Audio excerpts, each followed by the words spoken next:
সবুজ বনায়ন রক্ষা এবং পাহাড়ি এলাকার পরিবেশ সংরক্ষণে বিশেষ উদ্যোগ গ্রহণের লক্ষ্যে একটি সৌজন্য বৈঠকের আয়োজন করা হয় তেলিয়ামুড়া ফরেস্ট গেস্ট হাউসে। 29 কৃষ্ণপুর বিধানসভা কেন্দ্রের বিধায়ক ও রাজ্যের উপজাতি কল্যাণ দপ্তরের মন্ত্রী বিকাশ দেববর্মা এই বৈঠকে উপস্থিত থেকে বন দপ্তরের ডিএফও অশোক কুমার সহ সংশ্লিষ্ট আধিকারিকদের সঙ্গে আলোচনা করেন।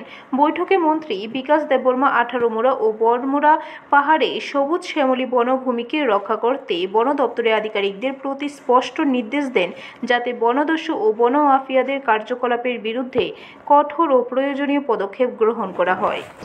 আমাদের এই 18 মোড়া রেঞ্জের মধ্যে যে ঘাসগুলি মাফিয়া রাত্রের মধ্যে ঘাস সাফাই করে নিচ্ছে, তার জন্য আজকে মিটিং করেছি।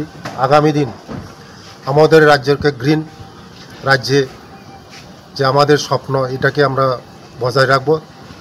যে মাফিয়াগুলি কীভাবে আমরা রক্ষা করা যায় এটা নিয়ে আমরা দীর্ঘ আলোচনা হয়েছে। এখন আমাদের ডিএফও সাহেব নতুন এসেছেন। ব্যুরো রিপোর্ট, খবর ত্রিপুরা।